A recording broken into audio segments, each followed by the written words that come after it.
magic of the Sunstone. You're tuned into the Jewel Riders Archive.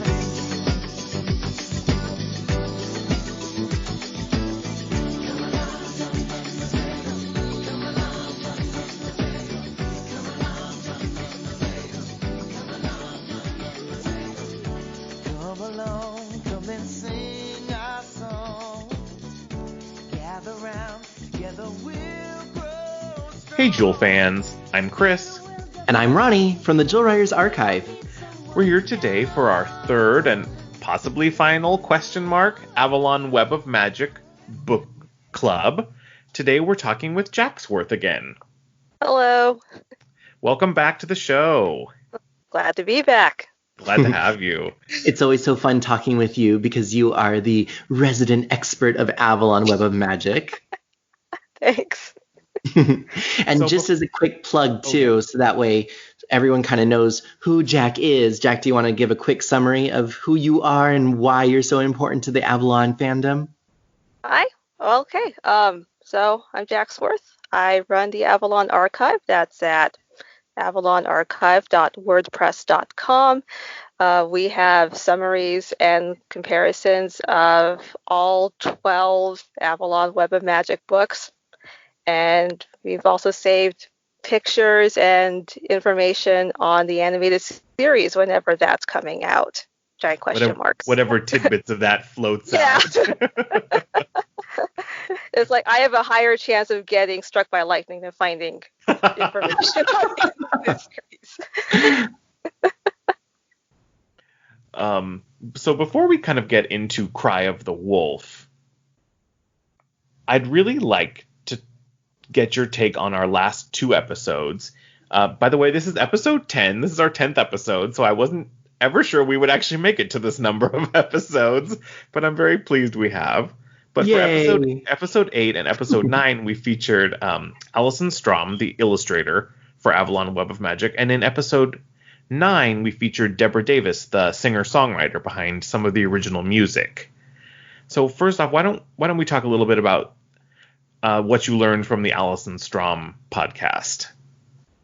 Well, actually, I was kind of surprised to hear that Avalon was her first major illustration project. So I was shocked at that, honestly. Yeah, like she did a pretty awesome job. So kudos to her. Yeah, I was so impressed because I was like, oh my god, like how can you take on a 12-book series of illustrations While in school as your first major work? And I was like, I was so impressed by that. I also really liked, I know she shared some of the pictures with you about the cover treatments and like how they've progressed. I actually enjoyed looking at those too, and I really liked how natural it all looked. It really fit the theme of the books, and I understand why they changed some of the cover artwork for like the later books because too, I don't know, green, too neutral, too samey. But then at the same time, it's like, oh, I kind of missed that. Yeah, throughout a lot of that conversation, I know Chris kept bringing up the fact that those previous covers looked like Taco Bell artwork, but it was kind of... You convinced me to eat Taco Bell today. Well, there you go. I'm so glad. I'm so glad that it's associated now forever with a Mexican fast food chain. But the point is that, we were actually just discussing, because I'm looking at possibly getting some of the other books, and we're looking at what editions. And of course, after speaking with Allie, I want to support her. So I want to make sure to get the books that have her artwork in them. But, when I'm actually looking at the originals, it's like it just changed so dramatically from the original art, which is, according very... In the time period, I mean, that kind of looked like the styling of a lot of the magical fantasy book covers and things like that. But then the way that it changed, it went for a much more anime, flowing. And so it's kind of like at the end of the book when it's also talking about the upcoming Warlock Diaries, where it was like, oh, the magic of Avalon comes to manga for the very first time. And I'm looking at the art, I'm like, well, it's already kind of a manga. It's not quite the same thing, but I mean, it's already kind of in that art style. I would say it's manga inspired. Yeah. But not not nearly like what the Warlock Diaries are. And funnily enough, I was just looking up something, and I realized that the artist from the Warlock Diaries is now drawing My Little Pony comics. Oh, the full circle. Yeah. Well, we should reach out to them too. I know. I'd like to talk to Chie at some point if we can. So, Jacq, any other takeaways, at least from Allie, regarding, when she was talking about her inspirations or her monster inspirations or her backgrounds or anything like that? I can definitely see the D&D references in her art, because I picked those out too when looking through the books. It's like, oh, cool. Anything in particular?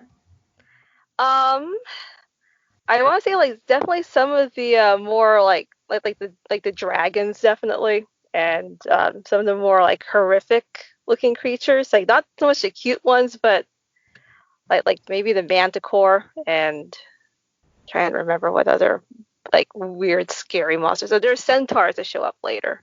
And, yeah. Well, I will say, at least for me in Cry of the Wolf, when I was looking at the illustrations of like the gargoyles and the imps and things like that, like, again, I can see where Allie loves drawing dark, menacing creatures, because I'm like, oh, wow, these, but it was just like the previous one as well, when all that glitters and you see all these other types of dark demons and things like that. Like, wow, those are the images that really stuck in my mind.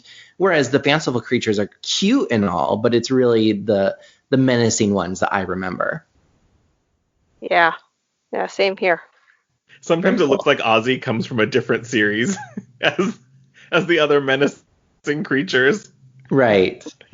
Because he's so different. Yeah, he's got that cute cartoon roundness to him. He's adorable. He's too cute and fuzzy for this adventure. Okay. So what about Deb?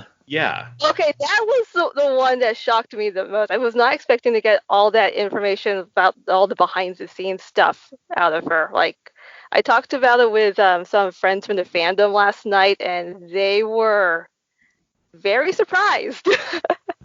Tell us about some of those surprises. Like, what exactly was it? First of all, like, who actually wrote? I had no idea. I mean, I should have suspected this, but I had no idea that Robert Mandel actually like co-wrote pretty much all of the books. So, and then finding out that Shadow Warrior was actually being written, and then it just kind of disappears off the face of the earth. That was the one that actually angered a whole lot of fans, because we've been waiting for that for almost a decade. We want to find out what happened. Release a draft or something, please. Give us a tidbit. I know it seems counterintuitive that if it's done, I mean, it may be an unfinished draft, but if it's done and just sitting on a hard drive somewhere, theoretically, wouldn't it be better off in the world where people can enjoy it? Yeah, but how many times does it happen in fandoms? Like, some course. creator has, the art, the music, the video, like, oh yeah, we did that. We did a test of it. It didn't really sell, so I just have it still. And it's like, you still have prototypes of Princess Gwenevere and the Jewel Riders 20 years later. I mean, come on. Like, that's the way it goes. Yeah, I think it's so funny because I always thought, Rachel Roberts, Robert Mandel, is that just a pen name for him? And then, so we kind of suspected it from the beginning. Yeah, I mean, it was always sort of a like, haha, wouldn't that be funny in the back of my mind.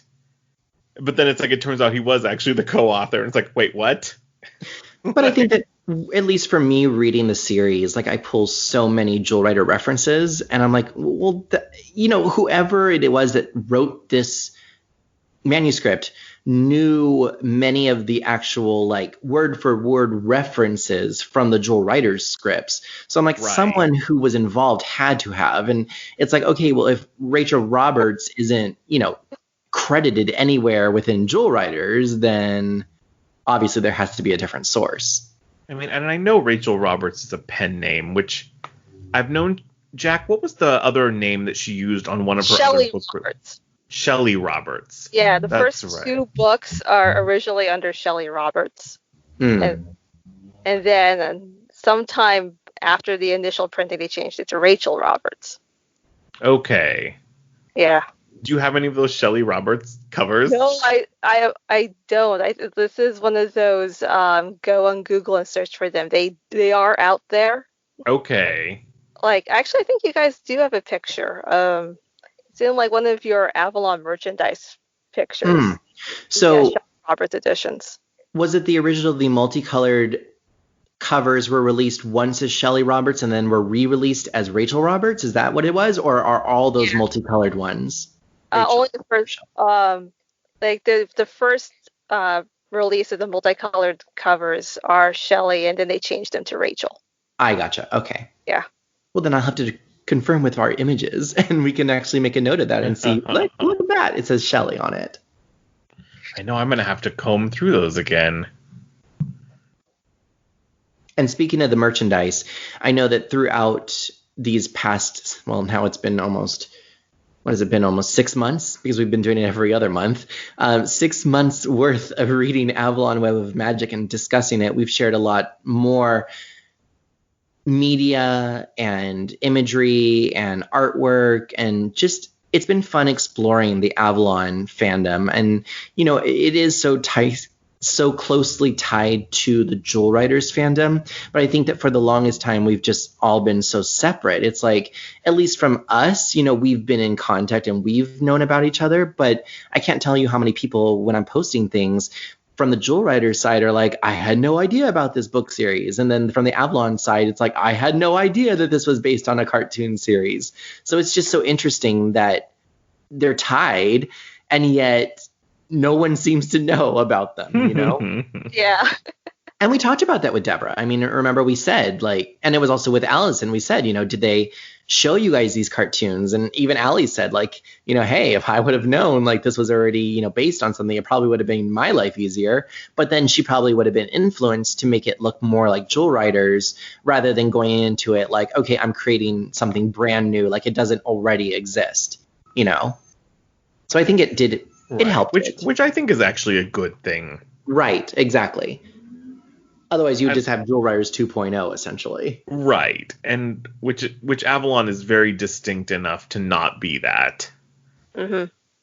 Anything else from Debra Davis? I did actually download the CD release where she sings Supernatural High, so that was really fun to hear. Yeah, I don't think I've actually heard her version of it, so I need to go find that and listen to it. Well, then we're going to have to share that on our social. I think it's on Spotify or something. So yeah, I know she cast a pretty wide net for her releases, but I mean, I picked it up off of Amazon, but I'm sure it's on iTunes or Spotify or anything like that. And it's like, now I really want to hear the rest of the things that she recorded.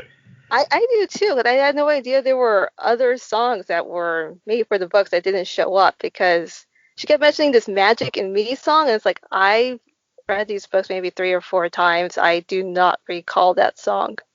So yeah, after our conversation also with her, I went looking for the she mentioned a trio of sisters recording Supernatural High. Oh yeah, that Twist of Fate, right? Twist of Fate, yeah, and I tried looking for them and I couldn't dig anything up. What's really weird is that there's an original cover summary for the first release of Spellsinger, and they're actually mentioned. Like, that's the name of the band instead of Between. Really? Yeah. That is fascinating. Oh my gosh. Like, all these little things that come out in these various releases of this series that get swept under the rug later, but still tie to older pieces and different versions. It's very similar to Jewel Writers in that respect. There you go. No, I mean, you know, and as many of the fans who are listening to this may remember, this is my first time reading through the series. So I'm still discovering and learning. And so a lot of the things that people are talking about, like, oh yeah, you know, there's, you know, this song or whatever, I still haven't encountered any of the songs yet in the books.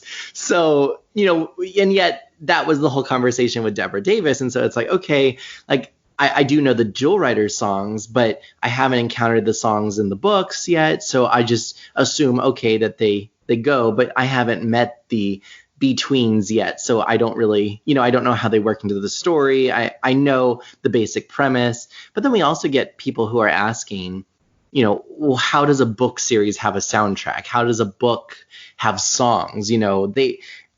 The whole concept is very revolutionary, I guess you could say, where it's not the first time that this has ever been done, but it's definitely not the norm. And I think that, if anything, that's something that really should have set Avalon apart, at least from a, success standpoint. So I think it's great that there's additional music and things like that to go along with a book series. Well, yeah, it reminds me very much of in Japan when you have your manga, you have light novels, you have, audio drama CDs recorded by the voice actors who may then go on to record those characters in an anime series, and they release image albums and all that kind of stuff. And it's like Avalon was really trying to do something very similar and be like a real mixed media project. Unfortunately, usually a cornerstone of those is an animated series. And without that, it can be kind of hard to get the traction, I think, that you really need to kind of get the series in front of people. But at least from an anime perspective, what is usually the timeline? Like, what starts out first? Is it first the manga? So, if there's a book, it usually starts out as a light novel, which then will get adapted into a manga. And then it may then turn into, the drama CDs and the albums and stuff like that. And usually the anime is a last thing that goes back, and then it's really looked at as an advertisement for the publishing portion of the project. Mm-hmm. So people will watch the anime, then they'll go back and pick up the books or the manga or something like that. And you're right. I mean, Avalon does certainly have that, where they have the book series already. And while it might not be necessarily, an audio drama, at least there is a book, on CD. Right. So you have that. And then you have the Warlock Diaries. You have the music. That's kind of like, so there's the manga. Yeah. Exactly. So you have the manga, you have the light novel, you already had the audio dramas, and they're trying to do the animated series. So, I mean, you're right. It is kind of, that is their marketing idea. Like, hey, this is what we want to do. And I think that this is also the right genre for that. I mean, so many of the mangas are based on magical girl properties or things like that. So this fits right in. Mm-hmm. Yeah. Now, actually, this is a good question. Jacq, has Avalon been introduced to the Japanese audience? I don't believe so. There's no Japanese translation as far as I know. And yeah. I mean, I think right there, that's one of the big problems, is because, just like with Jewel Riders, yes, it was popular and a large majority of our fans are in North America, but that's also, I think, due to where we are located. But outside of that, our other secondary biggest market is in Europe. I mean, France and England are some of our top followers, at least for the Jewel Riders archive. So I think that when you're looking at this, and especially with Allie's illustrations, it's like this is just begging to be shown, internationally and within the Asian market as well. Yeah, the only Asian markets I know of for Avalon, though, are like Indonesia, and then I think there were some fans in the Philippines who got the books in English. And then there's some Filipino fans for Jewel Riders as well. I see them pop up on Twitter every once in a while. Yeah, I've seen those too. And then I know the books are translated into French, but I've only seen one fan video for it, and it's like some kid reviewing like one of the books in French. I think that if the French audience, so if anyone out there who is in France or Canada or wherever it is that you speak French and you have some information on this, I think, well, we would probably be talking more with France, because of the fact that Starla de Joie Magie were so popular there. I think that if people knew that this series is based on that cartoon series, it probably would gain a lot of traction. Yeah, well, this is all conversations that we need to be having with whoever the current distributor is, whether it's 7 Seas or whoever it is. Rachel and Robert, wherever you are out there listening to this, Those are our plans. Yes. Jacq, Talk to us. Are the ebooks distributed by Seven Seas? I don't think so. I think someone else distributes them now. I have to check, but I do know that you can, if you have a Kindle Unlimited subscription, you can get at least the first 8 books for free right now. I wonder That's if it's so Red. good to I know. wonder if it's Red Sky Entertainment. It's probably Red Sky. And for those who don't know, Red Sky Entertainment is one of the companies that Robert Mandel has had a hand in or founded, which does a lot of distribution for his stuff. Except Jewel Riders. Right. because Jewel Riders is not owned by him anymore. Yes. Like any animated series property, it is not usually. Yes, actually, I was just looking up Circles in the Stream on Amazon, and it's from Red Sky Presents. So Red Sky Entertainment. There you go. Everyone, start sending your letters now. Red Sky Entertainment. I know. I did send them an email asking when they were going to put up the next 4 books, or the last 4 rather, and I have heard, unfortunately, nothing. Womp, womp, womp. Yeah. Again, fandom, you guys got to speak up. It can't just be 3 people. So, everyone who really is truly in love with this series and has enjoyed the books, enjoys Jewel Riders, reach out to whoever you think you can get a hold of or the people that we've shared with and tell them how much you enjoy these series or how much you want to see a reboot or a revamp or even just a release, whatever it might be. Literally anything. Right. I'll take your scraps, please. I want more. I want more. I was actually thinking, please, sir, can I have more? That's what I was thinking. Okay, well, let's get into reviewing Cry of the Wolf. Okay. All right, so Well, Jacq, I would say... Oh, I was going to see if... Jacq, can you give us a quick rundown of the plot of the book? Okay, so in the first book we had, there's monsters attacking magical animals in nice little forest. Second book is like, oh, hey, there's a big bad. She's actually going after these girls who have magic powers or protecting the magical animals. Third one is, one of the girls falls into a portal, or actually she deliberately goes into a portal to follow her wolf friend, and she finds the magical world, and oh, wow, it's not fun. It's a mess. Welcome to your magical nuclear wasteland, everybody.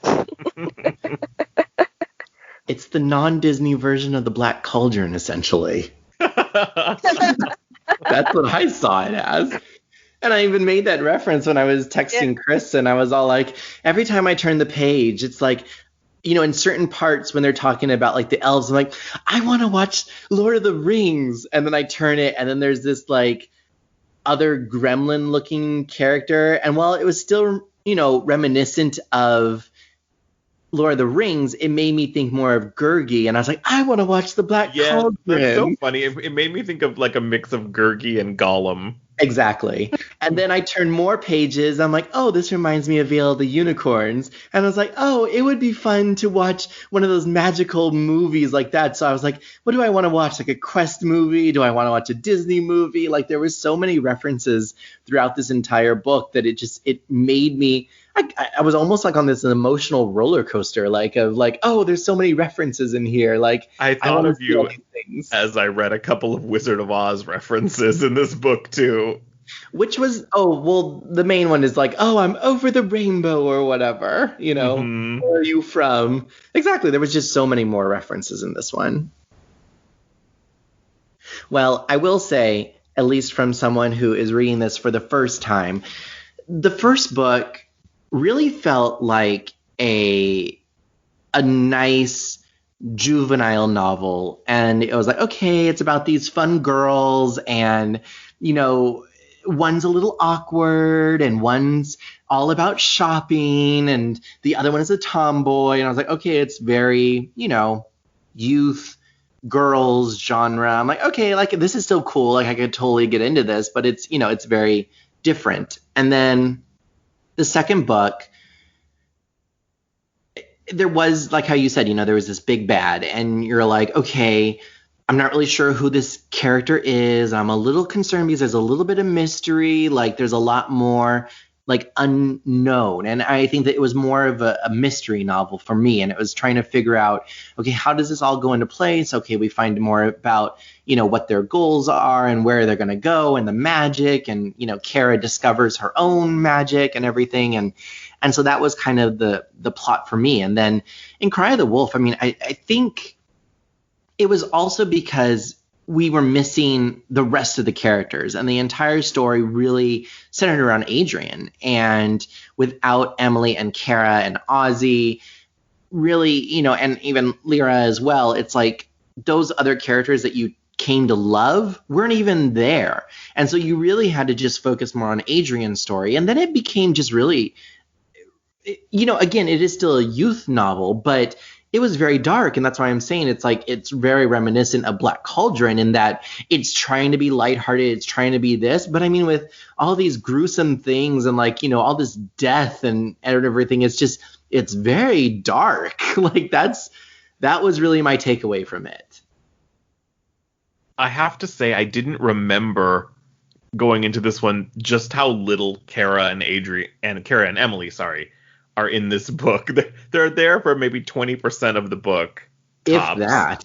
I mean, I would say 10%. But yeah. But it's like, it really takes the idea of Adrian, as the warrior character, and it really runs with that surprisingly. She's fighting monsters, she's tracking things, she's meeting up with Jacq, who is a new character introduced in this book. Flying on griffins and dodging monsters. It's like it feels very different from the first two. It does. That's what I mean. It's like it was like, wait a minute, like, is this the same book series? And I think that it also has to do with just, while Rachel was writing this, it's just she's growing and she's changing, her writing styles or her focuses or whatever it might be. But I don't know. I mean, Jacq, how did you feel about that, about the differences in the transitions? Well, actually, here's an interesting note about this book, though, is that this one might have been ghostwritten. So. Do we know that? Really? Or are we just assuming that? Well, there's someone called Charlotte Fullerton. And if you look at her page on Wikipedia and LinkedIn, she says that she wrote this book. Well, that's good to know. So that's a name I've seen on other things associated with Rachel Roberts, or am I misremembering that? No, this is because I asked around about this too last night, because when you guys were talking about the the Rachel and Robert thing, and like some fans asked me, like, okay, then where does this leave Charlotte Fullerton? Did she actually write this book? But then if she puts it on her LinkedIn account, then hey, I guess she actually did. So maybe that's why this book seems different from all the others, other than like the dark stuff that happens in it. That would be so fascinating to find out, because while it does feel like, it sometimes feels like an adult fantasy sort of massaged into this world. Yeah. It's very heavy. It really is. Well, yeah, there's character death within, the first 25% of the book. And, and Jacq has a really tragic backstory. And, I mean, Aldenmore in general is, like Jacq said, it's a magical nuclear wasteland. It is. And I was so excited for Rocky. When he came up, I was like, yes, this cute little rolling character. Like, I was excited. But, and then, with the introduction of a dragon and everything else, I mean, it just felt very different. There's another series that Chris and I read as kids. I forget the series, but it's dealing with dragons. Enchanted Forest Chronicles. Enchanted Forest Chronicles. Reedy. One of my favorite series of all time still. It reminded me a lot of it. Really? I don't know if it did to you, but it did. I mean, I think it was just the it's trying to be lighthearted, but at the same time, it's just very dark. And I mean, of course, there's the different magical elements, but I think it just had to do with like the dragons and a lot more of like the real, I guess you could say D&D characters. Like, I even forgot what they are, but like the pig-headed things that came after them. Orcs. The orcs, yeah. And that's another reason why it's a very Lord of the Rings. Exactly. Like I was thinking Lord of the Rings, but again, it just felt very different. I don't know. Jacq, have you actually reached out to this person to ask them for clarification? If not, we can. I haven't done that yet. I think some fan did a long time ago, but I don't remember if they got anything out. Okay. Well, I mean, again, if they've said that they are, then, why would you lie on your LinkedIn profile? Yeah. There you go. I mean, it's also listed. I just looked on her Wikipedia page, but of course, Wikipedia is not to be trusted. Yes, Wikipedia is updated by fans who don't always have the right information. But yeah, so we would definitely probably want to go with the LinkedIn information. So what else about this book series? I don't know, Chris, what are your thoughts? I sort of wonder, if this is the flavor that we would have gotten had we gotten Shadow Warrior. Same here. Like For anyone a lot of listening who doesn't know, can you guys give us a brief history of what you're talking about? Okay, so Shadow Warrior was supposed to be a trilogy of books centered around Adrian and Jacq that takes place after the Avalon Web of Magic series. And Adrian is supposed to get new powers, and she's supposed to learn more about Mistwolf. She's supposed to fight somebody called the Shadow Master, and that's all we know. Well, this is just begging for a fan treatment then. I've heard some fans say like they want to write their own version of what they thought Shadow Warrior was going to be like, but they should. They should. Please, fans, work on your Shadow Warrior fanfics. I know you have them. I know you have your ideas. I want me some Avalon fan fiction. Who says that you guys can't all collaborate? Maybe working together during this whole Jewel Writers book club. Like, send us a message and let us know, hey, I already have this script or I have this outline or whatever. And if we can get a few of everyone together, who knows? The wonders of the internet, how we can all collaborate. Yep.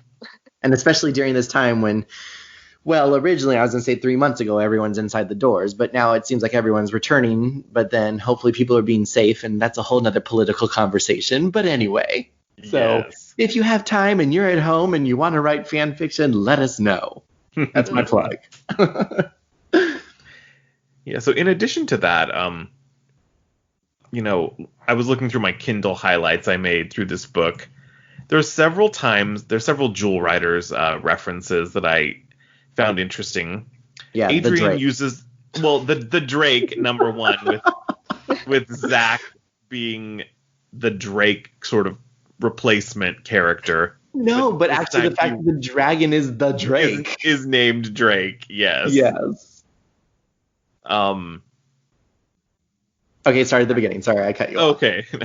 No, it's interesting. They definitely talked about when she confronts the sorceress. The sorceress is like, "Oh, your stone's useless. It's been tuned to you." The other thing is Adrian uses the Wolfstone to create illusions in this book, which is like a hallmark power of the Moonstone in Jewel Riders. Which I don't think I remember the Wolfstone being used for illusions prior to this book. I think she does one once in the first book where she makes a image of. No, wait. No, you're right. It is. You're right. It is this book. Sorry. Haha. Okay. I know she makes trees move in the first one, but making actual illusions, I think, first appears in this book. And she uses sort of the far reach power again in this book to move rocks and all that kind of stuff. And I don't know if you caught it, but at the beginning of the book, when she and Storm are running together, it's very opening to Badlands. That's what I thought. Yes. Yeah. It's, training out in the woods and racing together and trying to learn how you use your powers, essentially. Yeah. They remind us in this book that Adrian's parents are artists who travel all over the world, much like Fallon's parents are craft masters. I'm Gwenevere, Fallon's mother. Yes. And this is Alfred. We haven't seen her in a few years. It's so sad. A few years? Why, that's terrible. Come right inside. I could quote that episode. I just love it. You knew they'd be here, and you deliberately let me come. I hate you for this, Gwenevere. Oh, my goodness. I think you will enjoy one of the later Adrian-centric books then, where it basically does all the family stuff. Oh, really? Okay. Yeah. I was trying to remember what book it is that her parents show up. It's in the back half. Okay, is it Ghost Wolf? Yes. Okay. Yeah. Do we ever have a book where Emily goes to her farm or something? Sort of. You sort of. Sort of. Actually, the original book treatment for that, I think, was actually it was her farm, but in the final product, it's somebody else's. Oh, yeah. I see. Okay. That's the one with all the baby unicorns, right? Yeah, the Taco Bell cover. Yes, that is that one is the original most Taco Bell cover of all time.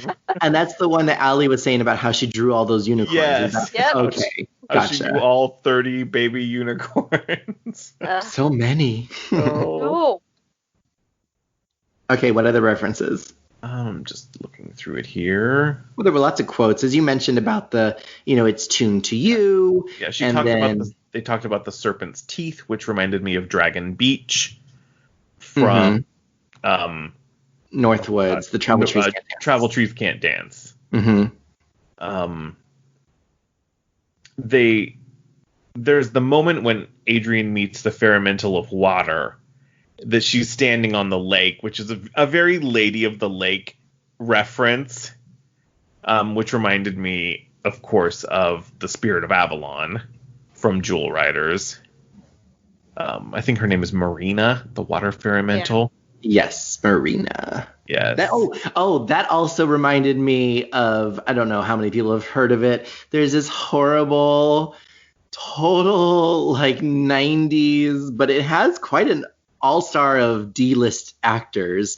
It's a sequel to Snow White called Happily Ever After. Oh my God, I remember watching that as a kid. That movie gives me nightmares to this day. But it's made by Filmation, who made He-Man and everything else. So It's all associated with everything. I mean, I saw it as a kid, so I like it for what it is. But again, it's a very dark take on the story. So it's like this Black Cauldron animated movie where it's very dark. And the other one, this one didn't remind me of it, but it was also The Princess and the Goblin. That's another one that's just very dark, and yet somehow it's made a cult following. But yeah.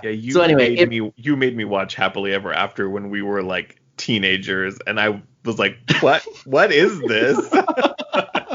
But it was the elementals that made me think of that. It was it's just like the Happily Ever After, the dwarf elves. Thankfully, it is not that tacky. Oh my gosh. Well, if you haven't seen Happily Ever After, everyone, go out there and watch it. Voiced by Phyllis Diller. Yes. Okay, references. Ronnie's very distracted. Yeah, that's so funny. Of course, Drake is a quote-unquote red crystal dragon, which made me think of Grimm being a red dragon. Oh, I didn't even think of that. That's interesting. Let's see. Yeah, I took a couple of notes about illusions. Oh, and of course, it made me think of Grimm the way that Drake calls Adrian Mama, which is what Grimm calls Hale all the time. Mom. Yeah. And at one point, I think it's oh my gosh, what is that creature's name? Scourge calls the Dark Sorceress Great Queenie, which reminded me so much of Rufus. Yes, and witchy thing, and it's that made me laugh. It made me think of Kale and Rufus and Twig. It's so funny. I was too busy associating all these characters with Lord of the Rings and everything else that I didn't even think of the Jewel Rider references. Oh, yeah. It's interesting, they start planting seeds in this book that, Avalon is, when they find Avalon, it will not be what they think it's going to be. And that was... Don't tell me. Well, no, I mean, yeah. I honestly don't remember the specifics. I remember the specifics. I will not reveal them to you because I'm nice. Like I said, the last time I read these books was like 2012 for the Jewel Writers Live Journal. I'm going to say, and again, I don't know anything because I have not read into this, but when Adrian is like, oh, this area reminds me of Ravenswood, but it's different. And it reminds me of this, but it's that. And when they were saying about, Avalon and everything, I just had it in this idea that Aldemore somehow is like a reflection of Earth or something like that in the future or in the past or something. I don't know. But that was something that I was thinking. But don't tell me anything. But yes. I don't think they don't go into anything about that. It's just supposed to be like another world that exists on a magical web. But that's just what I was thinking. It was almost like a Planet of the Apes thing where it was like, oh, it was Earth all along, and yet you traveled through space. Again, I think my imagination runs away with me sometimes. I did love, there's this quote at the end where right before Adrian is going to go home, let me read it to you.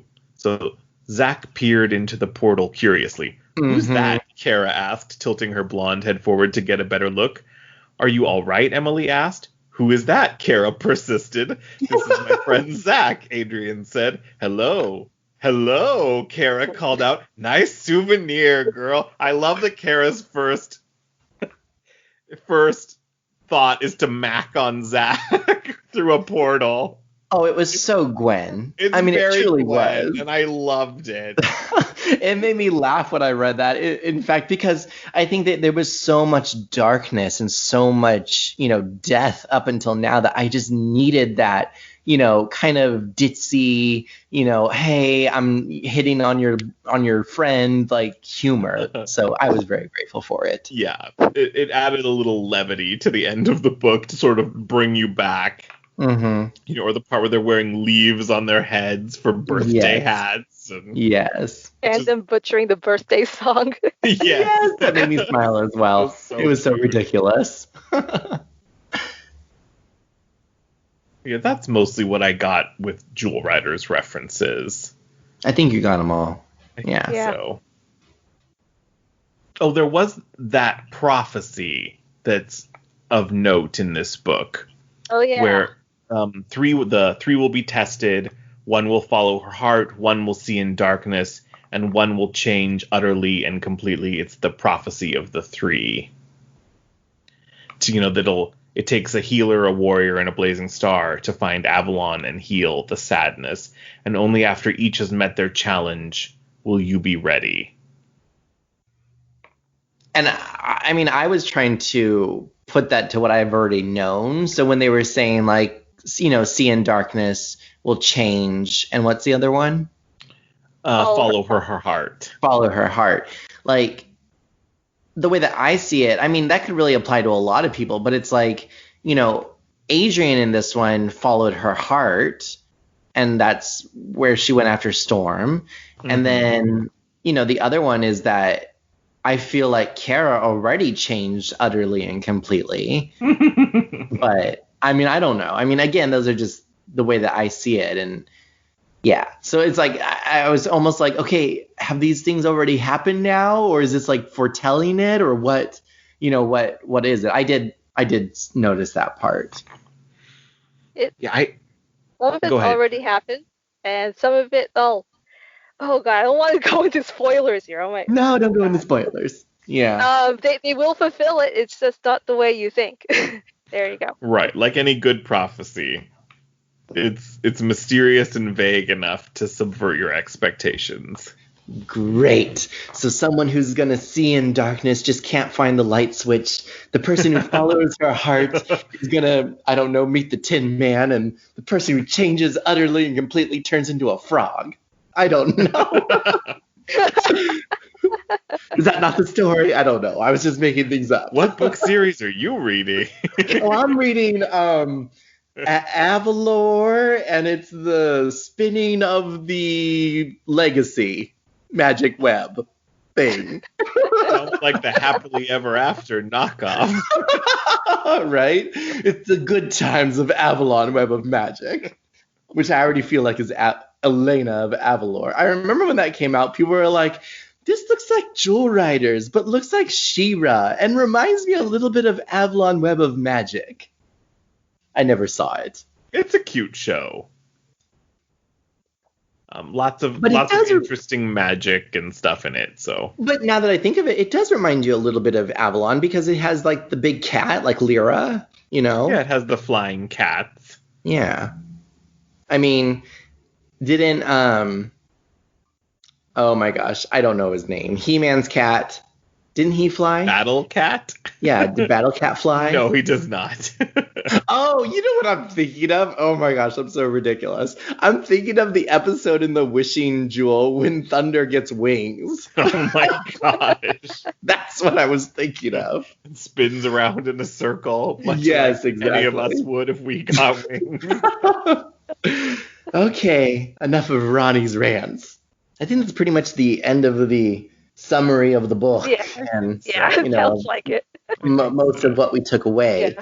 So, I mean, Jacq, I know that you're going to be sharing with us a little bit of history about Avalon and about the future, and then, you know, just kind of things that we are gifted with here at the archive with some of the behind the scenes for Avalon. But, you know, just as a general information and just a general calling to anyone who's still interested about the series, you know, share with us a little bit more about Avalon, you know, and whether it's as a series or, you know, how many more books and how many more, you know, things if people want to continue to read. And then also just a little bit more about also your website as well and sharing with us about Avalon.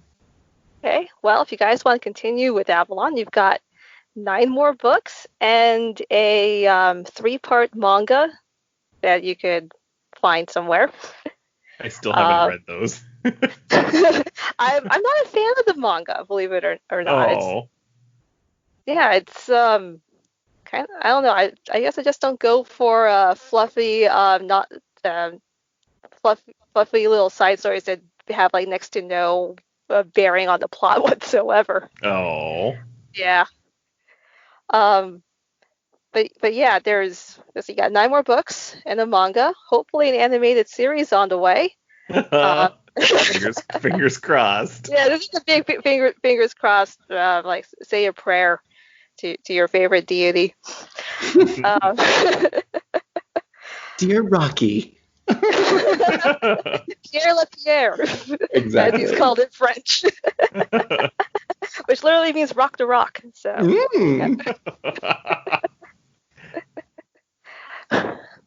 Okay. Anyway, yeah. So, yeah, 9 books, one manga. Welcome to go to my website and read how the books have changed between their original publication. I've got pictures saved.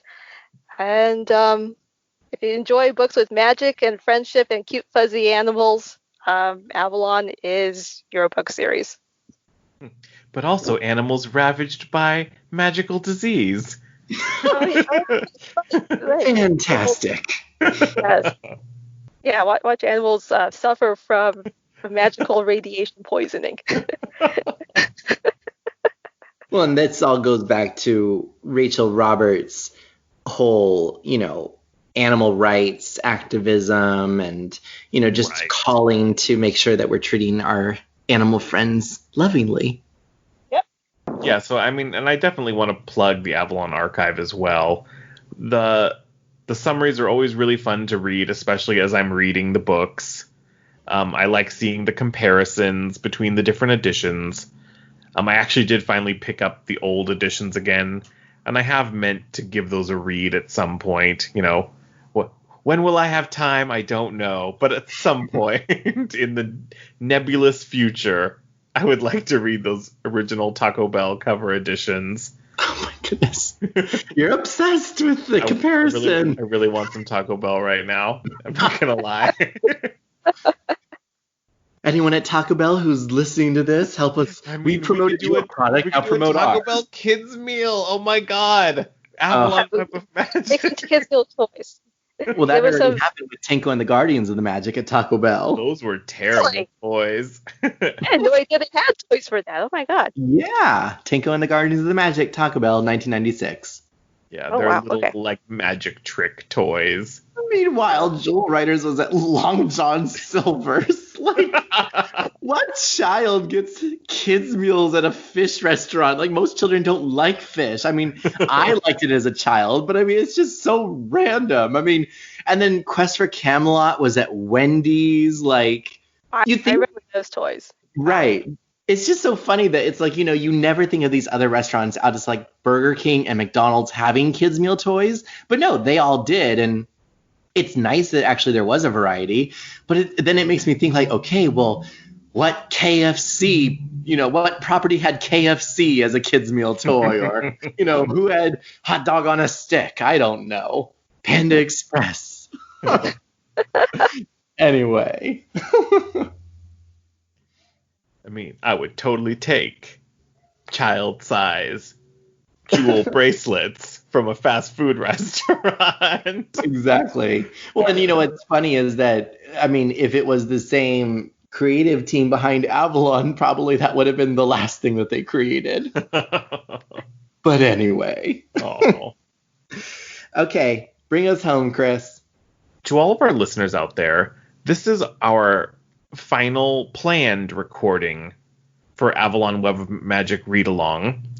We're hoping to probably pick it back up with books 4, 5, and 6 to at least finish the original Avalon Web of Magic. That probably won't be until next January, when we all have a little more time, because, the holidays usually run over us like a freight train. Plus, we're going to be celebrating Jewel Rider's 25th anniversary this year in September. So if you would like to see more, please let us know. We've really enjoyed recording these, but we'd like to hear from you too. So please let us know if you'd like to see something more for Avalon Web of Magic. And Rachel Roberts, Robert Mandel, if you are listening to this, please contact us. Please. Not to sound desperate.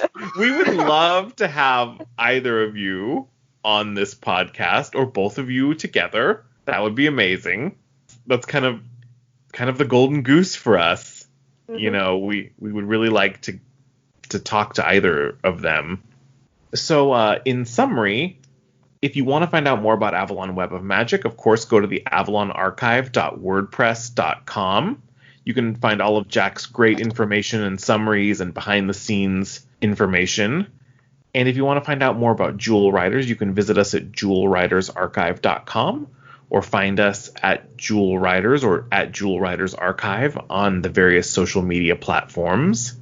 And if you want to find more from the Jewel Riders Archive podcast, you can find us on various platforms, including Google Podcasts, Apple Podcasts, Stitcher, Spotify, and our home on Podbean. And if you like what you've heard so far, please consider leaving us a rating or review.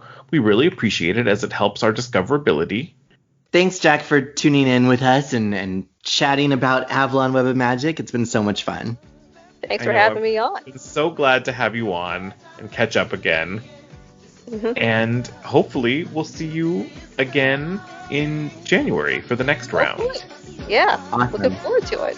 And as we always like to say at the end of our podcast, friends together, friends forever. Friends forever. Have a great day, everyone. See you Bye. soon. Bye.